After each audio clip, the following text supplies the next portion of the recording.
Suprema Corte dos Estados Unidos autoriza a deportação de mais de 500 mil imigrantes dos Estados Unidos, principalmente vindos de Cuba, Nicarágua e Venezuela. Será que de fato, pessoal, isso vai rolar? Qual que é o contexto político e geopolítico dessa questão? Falar um pouquinho também sobre palavras duras do Trump contra a China, alegando que a China desrespeitou os acordos de Genebra pelo fim da guerra comercial e que, na verdade, os Estados Unidos salvaram os chineses, salvaram Xi Jinping. Será que ele tem razão? Falar também, galera, sobre a Rússia, que já manda a sua comitiva em direção a Istambul, na Turquia, para negociar com a Ucrânia, comemorando as suas pré-condições para um cessar-fogo já estabelecidos, mas com a Ucrânia com algumas suspeitas que não passa de uma enrolação para não finalizar a guerra. Só que o Kate Kellogg, que é um dos representantes dos Estados Unidos, deu uma ótima notícia para os russos. Uma das pré-condições estabelecidas pelo governo Putin, que é a não expansão da OTAN, aparentemente os americanos concordam. E o resto da OTAN, galera, será que concorda também?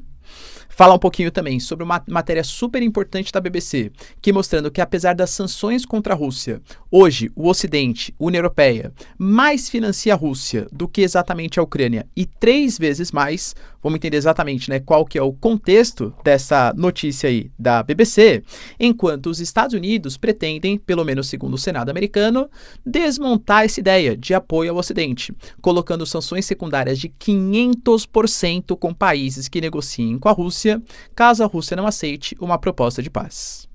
Para finalizar, pessoal, falar também sobre o aparentemente cessar-fogo que foi aceito por Israel, mas o Hamas ainda não colocou as condições, ou seja, a gente pode ter 60 dias aparentemente de paralisação dos conflitos, enquanto a ONU garante que toda a população de Gaza está sob risco de fome extrema. O Irã garante que o Trump não aceitou as pré-condições e o acordo Irã-Estados Unidos está cada vez mais distante, com o Trump garantindo que não negocia com um país que tem armas nucleares, enquanto a Alemanha anuncia uma expansão de 50% das suas forças armadas e cumprem a promessa: seremos o exército mais poderoso do continente europeu. Se vocês querem entender um pouco mais sobre esses assuntos, e muito mais também sobre geografia, geopolítica, atualidades, política, polêmicas, enfim, tudo para você se manter sempre bem atualizado, já se inscreve no canal, deixa seu like e compartilha esse vídeo, que o professor Ricardo conta muito com a sua ajuda. Belezinha? Pessoal, presta atenção que eu tenho uma notícia urgente aqui pra vocês, de verdade, tá? A Nômade, que é parceiraça do canal e é a maior e melhor conta internacional do Brasil, não é minha opinião, são dados, mais de 3 milhões de pessoas aqui no Brasil, conseguindo democratizar a compra de dólares, tornando muito mais acessível, na palma da sua mão e super simples, tá com uma promoção que vai acabar agora no dia 31, finalzinho de maio, né? Tá acabando, em que você usa o cupom Ricardo40Fonte, link aqui ó, na descrição, tá? Ricardo40Fonte, e na sua compra de dólares você tem acesso a 2% de cashback. Existem algumas condições. Poxa, galera, tem que ser nos primeiros 15 dias, é um valor máximo de $40, porque senão a benesse é muita, né? Começa a desconfiar aí, tá? Cara, é sensacional para que você que quer começar a dolarizar parte do seu patrimônio. Fora que a Nômade aceita em mais de 180 países. Eu, por exemplo, já com viagem internacional marcada, já vou ali adquirindo os meus dólares no momento de queda. Para fazer o pagamento, cartão físico e digital, no momento ali, ao invés de ficar levando dinheiro físico, faz muito mais sentido para mim, pelo menos, claro. E tem acesso ao melhor cartão de crédito do mercado, pelo menos na minha opinião, que é o Nômade Explorer. Tudo isso são serviços que eu uso, tá? E recomendo para vocês porque eu acho que são sensacionais. O Nômade Explorer, você vai pagando ali suas contas no Brasil, cartão de crédito, né? Então, tipo, sei lá, abastece com gasolina, vai, sei lá, comprar roupa, pagar o mercado. Tudo usa o cartão Nômade Explorer, ele vai te dando cashback dolarizado, além de vários outros benefícios, como pontos que não expiram e acesso ao Nômade Lounge. Pessoal, link na descrição ou QR Code destacado na tela para vocês, mas corre que tá acabando a promoção, hein? Ricardo40Fonte. Tamo junto? Então, bora lá pro vídeo, pessoal. Seguinte, como eu falei para vocês na introdução, a gente teve uma notícia preocupante para alguns imigrantes dos Estados Unidos. O governo Biden, ele tinha selecionado alguns países, 4, mas para ser mais específicos, Venezuela, Cuba, Haiti e Nicarágua, que eram países que estavam passando por dificuldades políticas, sociais e econômicas. Em alguns casos, grande parte dessas pessoas estavam saindo do seu país porque havia risco à sua vida se ficassem no país de origem por perseguições políticas, perseguições econômicas, perseguições, enfim, né, de vários tipos aí. E vinham para os Estados Unidos e ganhavam o que a gente chamou de um visto temporário por 2 anos. Era um programa que pessoas dos Estados Unidos pagavam como se fossem espécies de patrocinadores e essas pessoas vinham, ganhavam um visto de 2 anos. Nessas condições, a gente teve pouco mais de 500 mil pessoas que vieram em direção aos Estados Unidos. O governo Biden se baseou numa lei que fala que essas pessoas podem ganhar esse status legal temporário por motivos humanitários urgentes ou benefício público significativo para os Estados Unidos.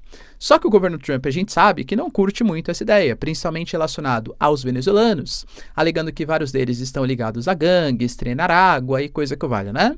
Pois bem, galera, ele tinha revogado essa ação, a justiça tinha ido contra o governo Trump e agora a Suprema Corte dos Estados Unidos, aliás, eu acho que quase todas as decisões dos Estados Unidos vão acabar parando na Suprema Corte, visto o caso, por exemplo, né, da justiça que revogou o tarifaço do Trump, deve parar também na Suprema Corte.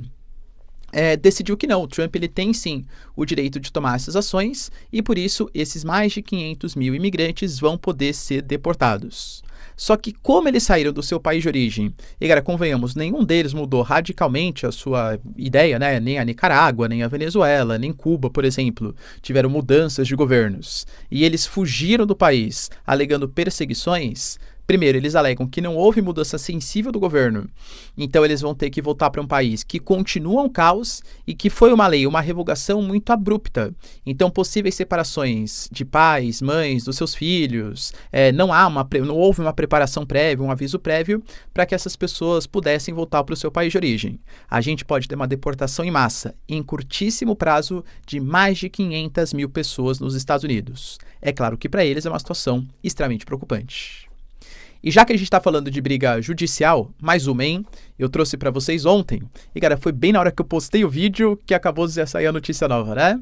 Que a justiça americana tinha vetado a ideia do Trump de declarar o estado de emergência, alegando que um déficit na balança comercial é uma emergência econômica para os Estados Unidos, e o Trump pôde fazer aquele tarifaço com mais de 180 tarifas, alegando um estado de emergência. A justiça sediada ali, né, em Nova York, deliberou que, na verdade, não, um colegiado de 3 juízes. O Trump, ele passou por cima das suas premissas constitucionais, já que isso deveria ser feito pelo Congresso e não exatamente pelo presidente, porque não era um estado de emergência. A gente teve mais uma vez a justiça revogando o veto da justiça e o Trump pode agora, em outra instância, claro, né, adotar suas taxas novamente. Professor, quer dizer que agora está acabada essa discussão, né? Muito possivelmente não. E mais uma vez, deve ir para a instância máxima da justiça americana, que seria a Suprema Corte do país. Então, por enquanto, tira casaco, põe casaco. Quem pegou a referência pegou aí, né? Cara, por enquanto as taxas voltam a valer, o que na verdade até abalou bastante os mercados. Pois bem, galera, além disso, a própria guerra comercial entre Estados Unidos e China, que eu trouxe para vocês, aparentemente estava num período de negociação.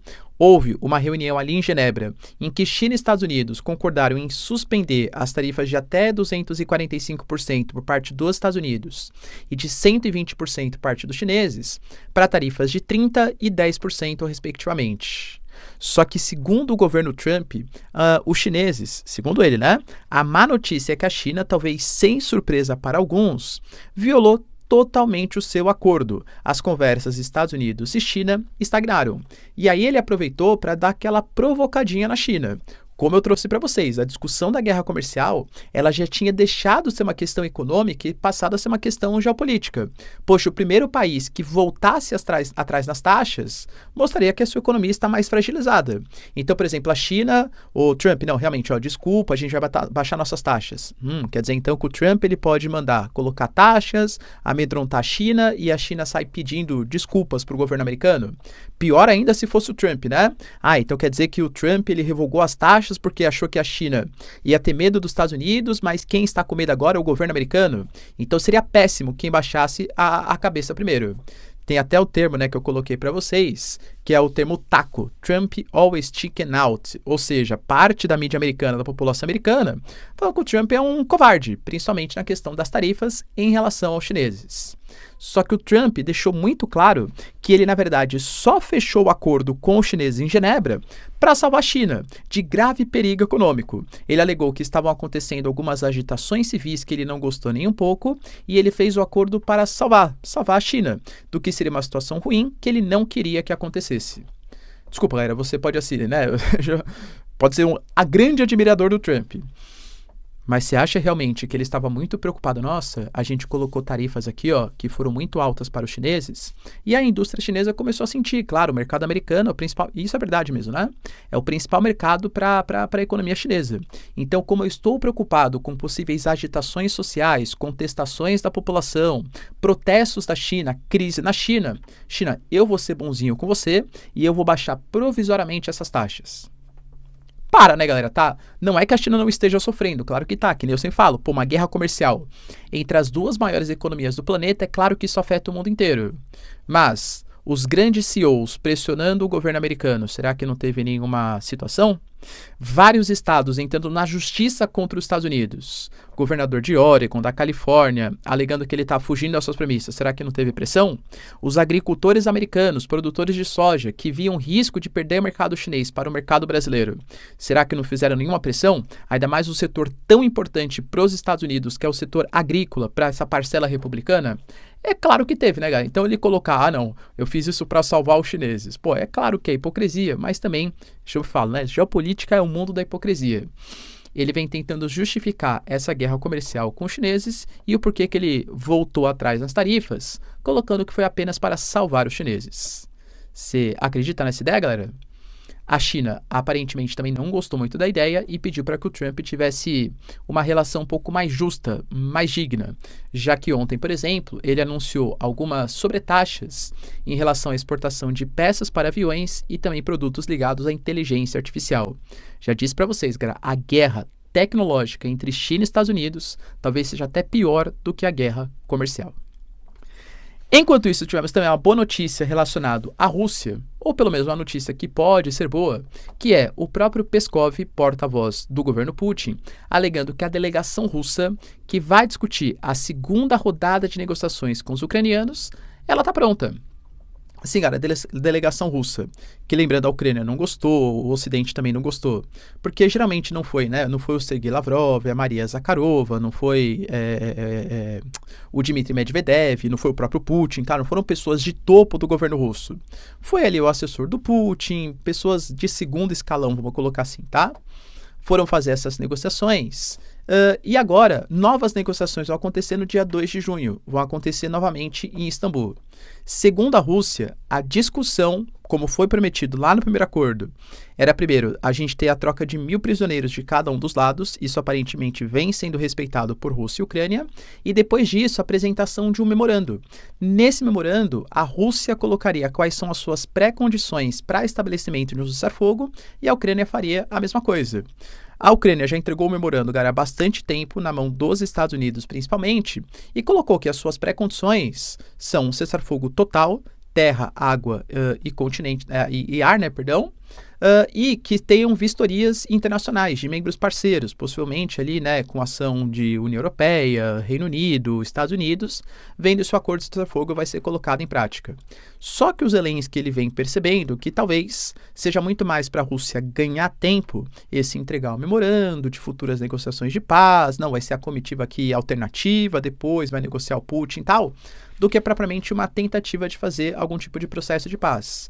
Porque enquanto isso acontece, a Rússia já começa a sua ofensiva de primavera, avançando em direção a Sumi. Sim, os russos vêm fazendo uma nova ofensiva contra a Ucrânia. A Rússia fala que não, que está disposta a fazer negociações de paz, desde que alguns acordos prévios antes aconteçam. Só que, enquanto isso acontece, a gente teve o próprio representante da Rússia na ONU, por exemplo, colocando que os russos estão super tranquilos, porque eles sabem que eles podem atingir a sua finalidade nessa operação militar especial, tanto por fins pacíficos, que é a maneira como eles preferem, como por fins militares.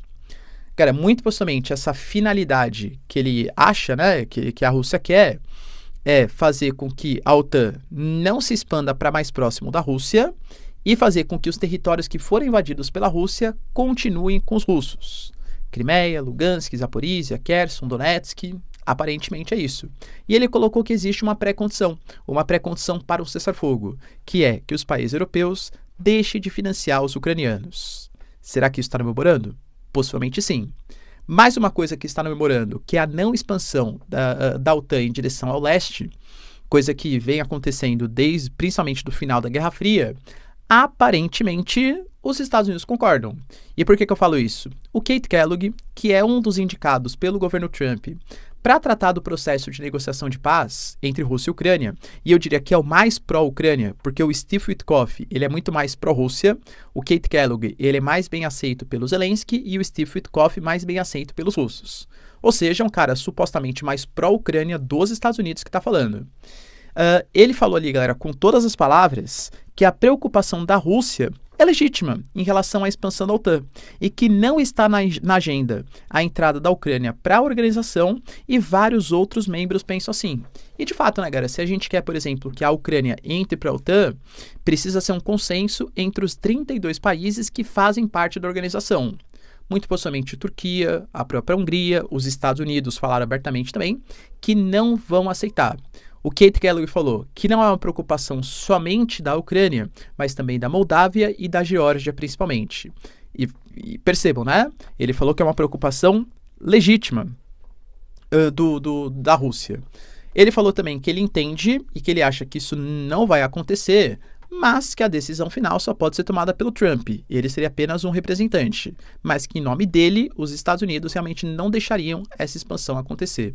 Alguns países já ficaram um pouco preocupados, eu diria que principalmente os países mais próximos ali da Rússia, como por exemplo a própria República Tcheca, com o ministro da Fazenda, o cara que cuida ali da economia do país, alegando que era só os Estados Unidos perceberem que os países que estão próximos da fronteira da Rússia e fazem parte da OTAN não estão em guerra.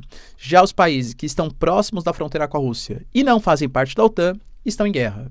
Claro que é uma visão muito particular de alguém que não gosta, né, da Rússia.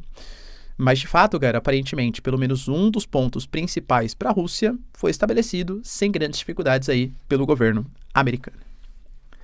Enquanto isso, galera, tivemos também uma reportagem super interessante da BBC que trouxe alguns números aqui importantes em relação à guerra Rússia e Ucrânia.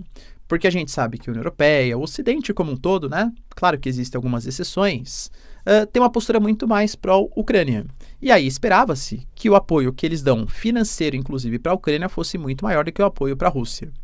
A BBC fez uma reportagem que coloca que, na verdade, desde o início dos conflitos, os europeus já deram 3 vezes mais dinheiro para a Rússia do que para a Ucrânia.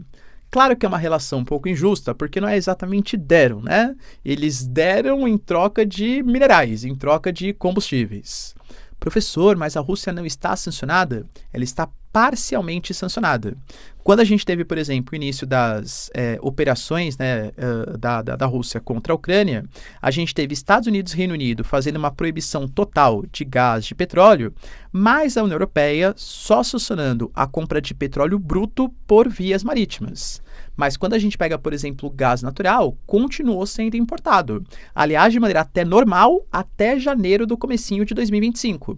Quando o contrato ali de fornecimento pela Ucrânia foi suspenso e a Ucrânia cortou o fornecimento de gás, né? Porque não era obrigado, claro, a renovar. E hoje, quando a gente pega esses combustíveis que são exportados, eles correspondem a 1/3 da arrecadação estatal da Rússia e mais de 60% do dinheiro exportado, das divisas, né, que a Rússia gera, é com a exportação de combustíveis fósseis, ou seja, gás, principalmente, claro, e petróleo. Dentro dessa premissa, a gente ainda teve, galera, hoje, né, a principal quantidade de gás, mesmo com a suspensão da Rússia, vindo da Turquia, e mesmo o petróleo tem como dar uma certa contornada, tanto com a chamada frota fantasma da Rússia, que consegue escapar de sanções, como, por exemplo, com Hungria e Turquia, Hungria e Eslováquia, fazendo também a transmissão desses combustíveis e até mesmo também de parcela desses combustíveis fósseis, e a própria questão que a gente chama de a brecha do refino, né? Em que sentido, professor? Quando a gente pega, por exemplo, é proibido, então, comprar petróleo da Rússia, não é isso? Mas e se a Rússia exportar para a Índia, exportar para a Turquia refinar o petróleo e vender o produto refinado para os europeus? Não tem lei que proíba isso. Concorda que a Rússia ganhando dinheiro indiretamente. Tá certo que não vai ser um produto refinado, mas refina por Turquia e Índia, que de fato fazem isso e exportam para os europeus. a exportação de GNL, gás natural liquefeito, de 2023 para 2024 aumentou em 20%. Os países europeus, claro que têm planos no futuro de reduzir essa dependência do gás russo, principalmente, mas não é uma coisa para agora. Ainda mais em um continente que está preocupado em aumentar gastos de defesa do PIB, vamos gastar 5% do PIB agora, né, na OTAN. Não são países com uma situação confortável economicamente falando, precisam de energia barata. Precisam, pelo menos provisoriamente, da Rússia. Ou seja, o Ocidente, mesmo que não querendo, continua apoiando mais a Rússia do que exatamente os ucranianos. Enquanto isso, tivemos também o senador Richard Blumenthal, junto com Lindsey Graham, 2 senadores do Senado americano, anunciando que por mais que o Ocidente ainda ajude a Rússia, né, sem as sanções, mas que o governo americano está ficando cansado. E quando eu falo governo americano, eu não falo presidente dos Estados Unidos só. O Trump mais uma vez falou que fiquem tranquilos que em 2 semanas, cara, essas 2 semanas vêm desde quando ele assumiu a presidência, né? Não, agora mais 2 semanas, agora sim a gente vai dar de prazo para a Rússia fazer o cessar-fogo. Esses 2 senadores, são coautores de uma proposta que eles alegaram, em reunião inclusive com Zelensky, foram até Kiev, até a Ucrânia, alegaram que vão colocar a proposta no Congresso para que sanções secundárias de 500% sejam aplicadas contra a Rússia, caso a Rússia não aceite algum tipo de cessar-fogo, algum tipo de proposta de paz. Professor, como assim sanções secundárias, né? Sancionar a Rússia diretamente talvez não esteja adiantando.